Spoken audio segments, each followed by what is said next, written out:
Fortnite just dropped a new feature called Sidekicks, which are basically customizable pets that follow you around during matches.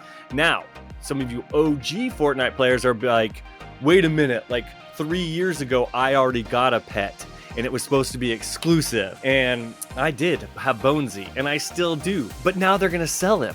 That's the thing. So they were taking what was mine, yes. But it gets even worse. Not only are they selling the pets that I already earned years ago, which totally made me popular in every lobby I walked into. I felt like a badass because everyone wanted to pet my dog, and my Bonesy would always react. He's awesome. What's cool about these customized pets, though, is they are making them do more, and they do follow you around in the match, which is kind of adorable. But the community is kind of losing it over this because of the way it's being handled. You can only customize your sidekick one time when you buy it. And if you ever want to change how it looks later, a different color or like shirt or whatever you want, you actually have to buy a whole new one. On top of that, players can't even see it unless they're on your squad. The leaked prices are suggesting some of these pets could run up to 2,800 V-Bucks each. That's like 20 plus bucks for a glorified invisible banana dog. When the Simpsons season that just started right now, they do give you Peely, a pet, and it's the same thing the second you, so they haven't introduced all of the other stuff yet, but we all know it's coming. But with Peely, you have to lock in stuff as well, or it's a rebuy. So Fortnite players are now rallying online, begging others not to buy them and calling it, quote, the most blatant greed we've seen yet.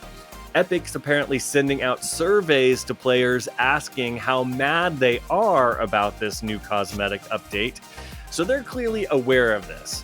So before I weigh in, what do you guys think? We've seen a lot of games do this. Elder Scrolls Online, you can have a pet with you that you have to pay real money for. I think there's some ways in game to get some pets too. But this whole thing about changing the color and having to buy the pet again, that is nuts. And people are going to do it. That's why Fortnite and Epic are doing this, is because they know people are going to do that. People are going to see that little dog on your back and be like, I got a Bonesy looking at him. I want my own Bonesy. And they're going to do it. And Epic is just going to rake in the cash. The responsibility is on the players to not fall for it. I completely agree with the quote unquote boycott that people are trying to do. It's a responsibility on the players. Yeah, the whales need to be put into some sort of anti-buying hypnosis because this shit is out of control. When you want to change the cosmetic and you pay money, that's like low level like greed. Yeah. It's not even like, that's just low level greed. And it's really bad luck. I didn't really know what it was fully about because I was on the Fortnite subreddit and they're like, do not buy the dog, don't buy the pet. I was like, what is that? Like, why? So I honestly hadn't known that it makes perfect sense. That is a perfectly good reason not to buy that. Let's say it does go off and sell a bunch, like they're going to come out with another situation that's even worse. Like, and this is already so bad. That is like the downfall of, I think, games as a service, like blatant greed. And eventually players will see right through it. And I'm hoping enough blowback will hold their hand, like prevent them from doing something like this again. Don't they have something where you can buy shoes? Isn't there a shoes cosmetic now that you have? Yeah.